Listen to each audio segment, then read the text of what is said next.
Hello friends, this is Lokesh. Last video में हमने देखा रक्षम और हम गए इंडिया के लास्ट विलेज चिटकुल तक, जहां से कुछ ही दूरी पर तिब्बत बॉर्डर स्टार्ट होता है। और अभी हम वहां से रिटर्न होकर जा रहे हैं किन्नौर के ही एक बेहद ही पिक्चर्स विलेज नाको, जो कि 12,000 फीट के अल्टीट्यूड पर स्थित है। नाको जाने के लिए आपको रक्षम से सेम रूट से सांगला होते हुए करछम तक आना है, और फिर करछम से आपको नाको के लिए NH5 से होते हुए टुवर्ड्स स्पीति वैली जाना है। यदि आपको किन्नर कैलाश माउंटेन रेंज देखना है तो आप करछम से ही डिटूर करके कल्पा और रिकांगपियो जा सकते हैं, जो करछम से अराउंड 30 टू 40 किलोमीटर के डिस्टेंस पर है।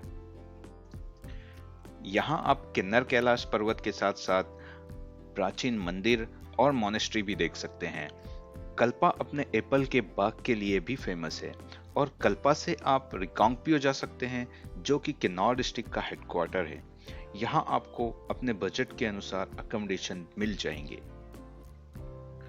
कल्पा घूमने के लिए आपको मिनिमम 2 दिन स्पेयर करना होगा, तो आप यहाँ के सारे पॉइंट्स कवर कर सकते हैं। चेंगी विलेज के पास से जब हम आगे जाते हैं तो स्पीति वैली स्टार्ट होती है, और जैसे ही हम आगे बढ़ते हैं हम देखते हैं कि लैंडस्केप कैसे चेंज होते जाता है। ग्रीन वैलीज पीछे छूट जाती है और टॉल, बैरन और डेजर्ट माउंटेन्स दिखाई देने लगते हैं। पूह नामक प्लेस क्रॉस करने के बाद हम पहुंच जाते हैं उस जगह पर जिसका नाम है खाब, और यही हमें दिखाई देता है खाब ब्रिज। बहुत से टूरिस्ट यहाँ पर रुककर फोटो खिंचाते हैं, क्योंकि इसी ब्रिज पर स्पीति रिवर सतलज रिवर में मिल जाती है। So this is the place where Sutlej and Spiti rivers meet, forming a significant confluence.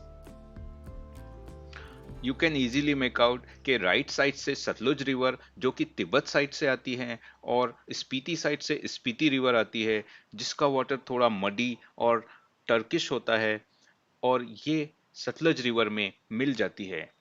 इसलिए ये खाब ब्रिज काफी फेमस है, और इस संगम को खाब संगम भी कहा जाता है।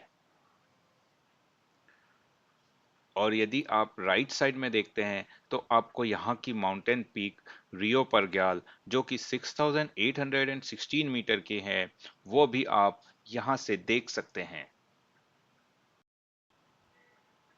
यही एक इंटरेस्टिंग बात यह है कि नेशनल हाईवे 505, जो कि खाब ब्रिज से ही स्टार्ट होता है और लाहौल और स्पीति वैली के ग्रम्फू तक जाता है और फर्दर अटल टनल तक पहुंचता है। और इस संगम के बारे में कहा गया है कि यह है खाब संगम, जहां बर्फीली चोटियों से उतरती स्पीति रिवर और तिब्बत से आती सतलुज रिवर एक दूसरे से मिलकर एक हो जाती है। यह संगम सिर्फ पानी का मेल नहीं है, यह है संस्कृतियों का संगम, यह है घाटियों का संगम, और यहीं से स्पीति की रियल जर्नी स्टार्ट होती है। स्पीति रिवर का origin Lahaul and Spiti valley के कुमजुमला पास के नजदीक ही ग्लेशियर से होता है। ये रिवर स्पीति वैली के बीच से फ्लो होती है, और इसके किनारे बसे विलेजेस जैसे किबर, काजा, धनकर, रैंगरिक, की, टेबो, ग्युई इत्यादि के लिए ये लाइफलाइन का काम करती है। और almost all the villages situated near the Spiti river, और फिर ये रिवर खाप संगम पर आकर सतलज रिवर में मिल जाती है। स्पीति रिवर करीब 225 किलोमीटर की जर्नी करती है और सतलज रिवर की ट्रिब्यूटरी रिवर है। वहीं स्पीति रिवर को हिमालयन ग्लेशियर फीड करते हैं, और पिन रिवर जो है वो स्पीति रिवर की ट्रिब्यूटरी रिवर है। सतलज रिवर जो है ये 3 कंट्री में बहती है। इसका ओरिजिन तिब्बत से होता है, और ये तिब्बत में अराउंड 320 किलोमीटर बहती है। उसके पश्चात ये इंडिया में एंटर करती है, और इंडिया में ये अराउंड 360 किलोमीटर बहने के बाद ये पाकिस्तान में जाकर अराउंड 670 किलोमीटर ट्रेवल करके चिनाब और फिर सिंधु, जिसे इंडस रिवर भी कहते हैं, उसमें मिल जाती है। इस तरह से ये टोटल 1450 किलोमीटर का सफर तय करती है। सतलज रिवर का ओरिजिन तिब्बत रीजन में माउंट कैलाश के पास मानसरोवर और रक्षताल लेक से होता है। तिब्बत से निकलकर ये शिपकीला से भारत में प्रवेश करती है और ये हिमाचल के किन्नौर, शिमला, बिलासपुर से होते हुए पंजाब पहुंचती है और फिर यहाँ से पाकिस्तान में एंटर करती है और पाकिस्तान में चिनाब रिवर से मिलकर Sindhu river that means Indus river में मिल जाती है, जो फाइनली अरेबियन सी में मिल जाती है। इंडिया और पाकिस्तान के बीच इंडस वाटर ट्रीटी अर्थात सिंधु जल समझौता के तहत सतलज रिवर का वाटर इंडिया को मिलता था। फिलहाल हमारी गवर्नमेंट के द्वारा इस समझौते को स्थगित कर दिया गया है। यहाँ का अल्टीट्यूड ज्यादा है, ग्रीनरी बहुत कम है और बैरन माउंटेन्स ज्यादा है। शायद इसीलिए स्पीति वैली को हाई अल्टीट्यूड कोल्ड डेजर्ट कहा जाता है। स्पीति वैली के बीच में स्पीति रिवर बहती है और उसके दोनों तरफ बैरन माउंटेन्स देखकर मन प्रसन्न हो जाता है। बैरन एंड डेजर्टेड माउंटेन्स देखते हुए और बहुत ही लुभावनी माउंटेन पीक्स देखते हुए हम लोग शाम को नाको पहुंचे। हम लोग नाको में न्योंग किन्नर कैंप्स में रुके, जो कि लेक के बहुत ही नज़दीक है और माउंटेन व्यू है। यहाँ का फूड और हॉस्पिटैलिटी भी अच्छा है।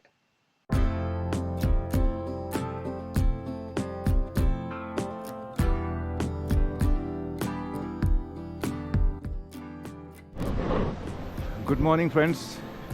रात को हम लोग आए थे नाको और ये हमारा कैंप साइट है जहाँ पे हम लोग रुके। अभी हम लोग मॉर्निंग में यहाँ से व्यू पॉइंट है वहाँ पे जा रहे हैं और यहाँ पे मोनेस्ट्री भी है, वहाँ पे हम लोग जाएंगे। मैं आपको यहाँ के बारे में सारा इन्फॉर्मेशन दूंगा। तो चलिए हम लोग पहले चलते हैं view point.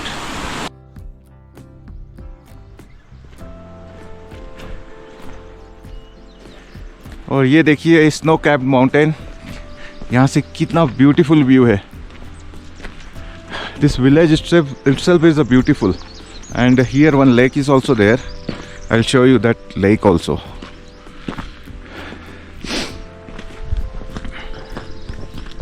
Oh wow, see, this is the lake. This is the Naco lake.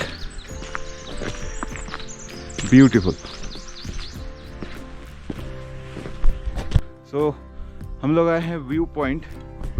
ये है यहाँ का व्यू पॉइंट, ये देखिए आप। और नीचे जो वो आप देख रहे हैं वो यहाँ का लेक है, नाको लेक। और उस तरफ जो विलेज के पास में आप देख रहे हैं वो यहाँ का मोनेस्ट्री है।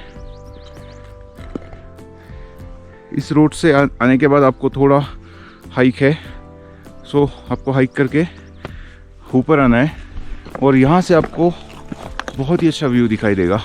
हिमालय की ऊंचाइयों पर तिब्बत की सीमा के पास बसा है यह छोटा सा विलेज नाको, जो कि किन्नौर डिस्ट्रिक्ट में आता है। नाको का अल्टीट्यूड है 12,000 फीट। ये रिलेटिवली कोल्ड प्लेस है। नाको फेमस है अपनी पवित्र झील के लिए, यहाँ के हिमाचली और तिब्बतन स्टाइल के घरों के लिए और यहाँ के ओल्ड मोनेस्ट्री, जो कि 11वीं शताब्दी की मानी जाती है। पत्थरों से बने घर और यहाँ का मौसम इस जगह की शांति और सादगी को और भी खूबसूरत बना देते हैं। हमारी कैंप साइट के नज़दीक ही नाको का व्यू पॉइंट था, तो हम थोड़ा हाइक करके व्यू पॉइंट तक पहुंचे और जब यहाँ से हमने नाको की खूबसूरती को देखा तो इसकी खूबसूरती देखते ही बनती है। इसके दूसरी तरफ यदि आप देखते हैं तो आपको शिला पीक के बाद हिमाचल की हाईएस्ट पीक रियो परग्याल माउंटेन भी दिखाई देता है। व्यू पॉइंट पर ही प्रेयर व्हील लगा हुआ है और यहाँ के विलेजर्स के लिए ये प्लेस बहुत ही पवित्र प्लेस है, इसलिए यहाँ पे बोर्ड भी लगा हुआ है कि इस प्लेस की पवित्रता को बनाए रखें।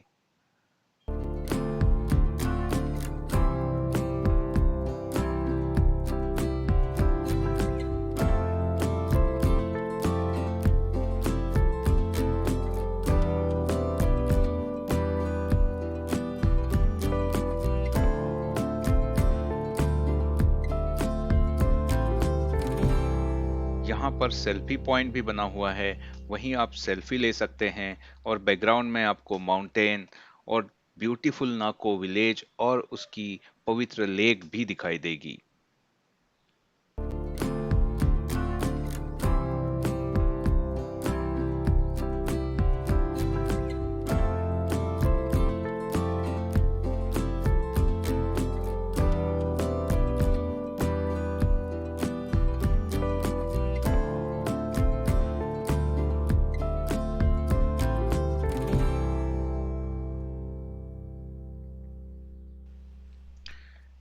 यहाँ के आप बादल देखिए, ये कितने तेजी से शेप और कलर बदल देते हैं।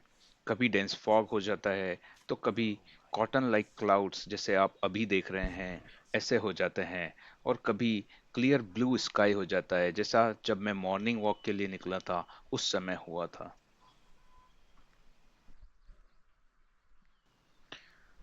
वैसे जो क्लाउड होते हैं वो चार तरह के होते हैं: सिरस, क्यूमुलस, स्ट्रेटस और निम्बस। यदि आप क्लाउड्स के बारे में थोड़ी जानकारी रखते हैं तो आप इजीली आइडेंटिफाई कर सकते हैं कि ये क्लाउड्स किस तरह के क्लाउड्स है।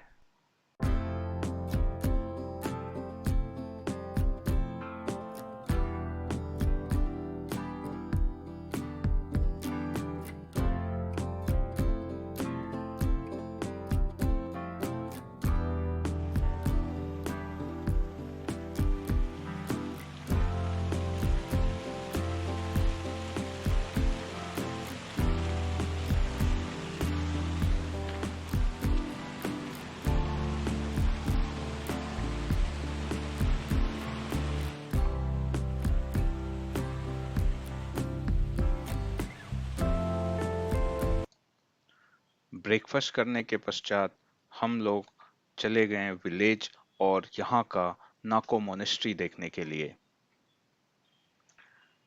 यहाँ की जो नाको मोनेस्ट्री है वो ऐसे प्लेस पे है जहाँ से आपको यहाँ के बैरन हिमालयाज के माउंटेन और उनकी माउंटेन पीक के व्यू बहुत ही मैस्मराइजिंग दिखाई देते हैं।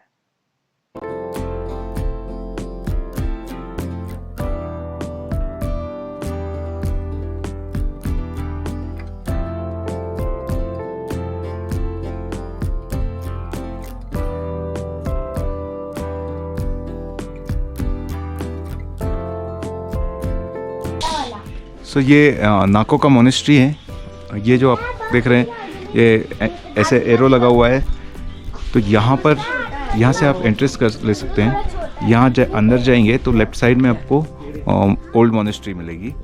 इसका टाइमिंग भी यहाँ पे लिखा हुआ है। नाको और यहाँ की मोनेस्ट्री का उल्लेख 11वीं सदी से मिलता है। कहा जाता है कि महान बौद्ध विद्वान और ट्रांसलेटर रिंचेंग ज़ेंगपो, जिन्होंने बुद्धिस्ट स्क्रिप्चर को संस्कृत से तिब्बतन लैंग्वेज में ट्रांसलेट किया, इन्होंने यहाँ पर बौद्ध धर्म के प्रसार के लिए मोनेस्ट्री का निर्माण कराया। इसी दौर में बनाई गई नाको मोनेस्ट्री, जिसकी वॉल पेंटिंग और मूर्तियां आज भी उस सुनहरे अतीत को संजोए हुए हैं। यहाँ की मोनेस्ट्री तिब्बती और बौद्ध वास्तुकला का एक अनूठा एग्जाम्पल है। मोनेस्ट्री के अंदर 4 अलग-अलग हॉल है, जिनकी दीवारों पर पुराने चित्र बने हैं, चित्र जो बुद्ध के जीवन और उनकी शिक्षाओं को जीवंत कर देते हैं। यह मोनेस्ट्री गेलुक्पा परंपरा का है और तिब्बती बौद्ध वास्तुकला में बना है। मोनेस्ट्री के अंदर एक खास मूर्ति है जिन्हें करुणा का प्रतीक माना जाता है। मोनेस्ट्री के बाहर घूमते हुए प्रेयर व्हील्स और अंदर गूंजते हुए मंत्र यहाँ आने वाले हर व्यक्ति को एक सुखद एहसास कराते हैं। यहाँ की हिस्ट्री और खूबसूरत नेचुरल ब्यूटी के वजह से आज भी टूरिस्ट के बीच नाको की एक अलग पहचान है। नाको यदि आप आते हैं तो आपको 1 डे सफिशिएंट होता है यहाँ पे एक्सप्लोर करने के लिए। यहाँ पे आप मोनेस्ट्री, लेक और व्यू पॉइंट देखकर काजा के लिए जा सकते हैं। यहाँ की मोनेस्ट्री देखने के पश्चात हम लोग भी अपने नेक्स्ट डेस्टिनेशन, जो कि स्पीति वैली का बहुत ही खूबसूरत विलेज है काजा, वहां के लिए रवाना हो गए।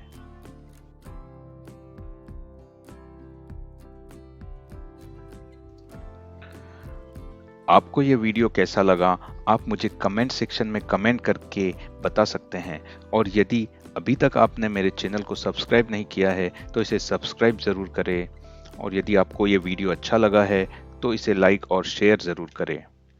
नेक्स्ट वीडियो में मैं आपको गिव मोनेस्ट्री के बारे में बताऊंगा, जहां पर अराउंड 600 ईयर ओल्ड के नेचुरली प्रिजर्व्ड मम्मी को रखा गया है और फिर वहां से हम लोग गाजा के लिए जाएंगे। Thank you for watching.